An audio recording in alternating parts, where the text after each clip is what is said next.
আল্লাহ রাব্বুল আলামিন বলেন, ও দুনিয়ার মানুষেরা, আমি তোমাদেরকে যখন বিজয় দান করব তোমাদের দুইটা কাজ করতে হবে।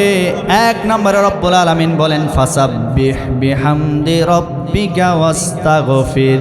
এক নম্বরে তোমরা তাসবিহ পড়বা কার নামে? আরো জোরে বলেন, কার নামে? আল্লাহ বলেন, যখন বিজয় তোমাদেরকে দান করব তোমাদের কাজ হলো তোমরা আল্লাহর নামে তাসবিহ পড়ো। আর আজকে বাংলাদেশে বিজয় অর্জন করার পরে আরেক দল দেখবেন মানুষের ঘর বাড়িতে আগুন লাগিয়ে দেওয়া শুরু করেছে। কথা বলেন, কথা বলেন। এই জন্য বর্তমান বাংলাদেশ জামাত ইসলামের নায়েবে আমির ডাক্তার শফিকুর রহমান বলেছেন, এক জালিমকে বিদায় করেছি, আরেক জালিমের লাফালাফি শুরু হয়ে গেছে। বাংলার মুসলমান এক জালিমকে বিদায় করেছে, আরেক জালিমকে তারা ক্ষমতায় দেখতে চায় না।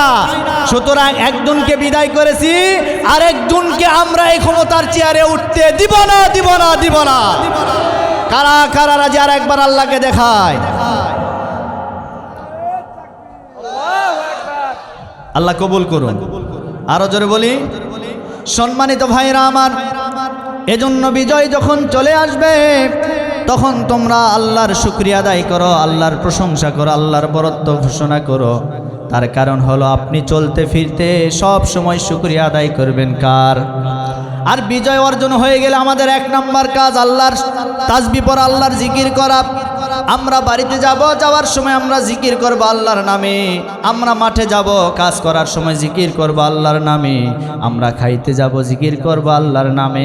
আল্লাহ বলেন, আমাকে যারা স্মরণ করবে, আমার নামে যারা জিকির করবে, আমি আল্লাহ তাদের নাম ধরে ধরে আমি আল্লাহ তাদের জিকির করি।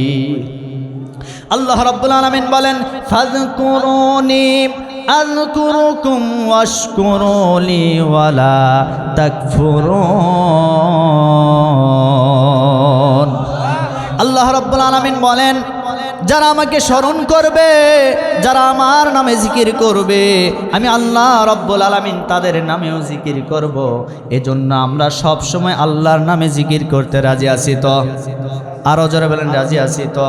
দুই নাম্বার আমাদের যে কাজ করতে হবে, দুই নাম্বার আল্লাহ বলেন, তোমাদের যখন বিজয় দান করব তোমরা দুই নাম্বারে তওবা করো আল্লাহর নামে। আমরা হাজারো পাপ করেছি, হাজারো অন্যায় করেছি, এই পাপ সামনে নিয়ে যদি আজকে আমরা তওবা করতে পারি, আল্লাহ বলেন যারা আমার কাছে তওবা করে তাদের তওবা আমি আল্লাহ রাব্বুল আলামিন কবুল করে নেই। শুধু তাই না, আল্লাহ বলেন, ফাকুল তুস্তাগফিরু রাব্বাকুম ইন্নাহু কানা গফফারা ইউরসিলিস সামাআ আলাইকুম মিদরারা ওয়া ইউমদিদুকুম বিআমওয়ালিন ওয়া বানিনা ওয়া ইয়াজআল লাকুম জান্নাতিন ওয়া ইয়াজআল লাকুম আনহারা। জোরে বলে আল্লাহু আকবার। আল্লাহ রাব্বুল আলামিন বলেন, ও দুনিয়ার মানুষেরা, তোমরা যদি আমি আল্লাহর কাছে তওবা করো, তোমাদের তওবা আমি আল্লাহ কবুল করে নিব। শুধু তাই নয়, শুধু তাই নয়, আল্লাহ আমাদের তওবা কবুল করার পরে যে কাজটি করবেন, আল্লাহ বলেন যারা তওবা করে তাদের তওবা কবুল করি, কবুল করার পরে আসমান থেকে তাদের জন্য অজস্র ধারায় আমি আল্লাহ বৃষ্টি নাজিল করি। আর এই বৃষ্টি দ্বারা কি হবে? আজকে বৃষ্টি নাই, যখন বৃষ্টি আসবে, বৃষ্টি আসার পরে জমিনটা একেবারে সতেজ হয়ে যাবে। ওই জমিনের ভিতরে আমরা যে সমস্ত ফসলগুলি লাগাবো এগুলি উৎপন্ন হবে, হওয়ার পরে এই ফসলগুলি আমরা ভক্ষণ করব, করার পরে আমাদের দেহের ভিতরে শক্তি হবে। আর এই শক্তির মাধ্যমে রব্বুল আলামিন বলেন, আমি আল্লাহ রব্বুল আলামিন তাদেরকে সন্তানাদি দান করে দিব। আরো জোরে বলেন সুবহানাল্লাহ। তাহলে সন্তান দান করে কে? সুতরাং সন্তান চাইতে গেলে, পাইতে গেলে কার কাছে চাইতে হবে? সন্তান আপনি চান, তাহাজ্জুদের নামাজের সেজদায় আপনি আল্লাহকে বলেন, ওই মুহূর্তে রব্বুল আলামিন বান্দার দোয়া কবুল করেন। আপনার কি চাহিদা, আপনার কি চাই? এ যুবক ভাইরা শোনেন, আজকে যুবকরা এই আয়োজন করেছে। আমি আসার পরে দেখলাম হিলফুল ফুজুল সংগঠন, যে যুবকদের কিনা আমার নবীজি সর্বপ্রথম এই সংগঠন তৈরি করেছিলেন। সুবহানাল্লাহ। যে সংগঠনের কাজ ছিল নিরপেক্ষভাবে সেবা দেওয়া। সে যে কোনো সেবা হতে পারে, আর যে কোনো ধর্মের, যে কোনো বর্ণের মানুষের হতে পারে। এই হিলফুল ফুজুল সংগঠনের এটা ছিল মূল উদ্দেশ্য। আজকে এই যুবকরা এই সংগঠন তৈরি করেছে, তাদেরও দেখলাম একই উদ্দেশ্য, তারা নিরপেক্ষভাবে সকলকে সেবা দিতে চায়। আলহামদুলিল্লাহ পড়েন। সুতরাং এই যুবকদেরকে সহযোগিতা করার দরকার আছে না নাই? বিরোধিতা করবেন না ভাই, বিরোধিতা করবেন না। কাজ করতে না পারলে বিরোধিতা করবেন না, চুপ থাকবেন। কথা বলেন না কেন?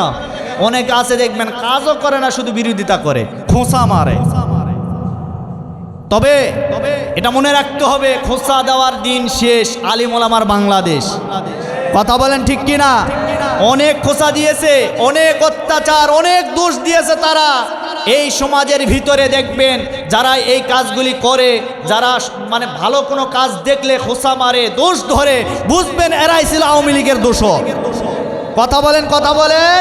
খোঁজ নিয়ে আপনি দেখবেন এর রক্ত খারাপ আছে। কথা বলেন না কেন?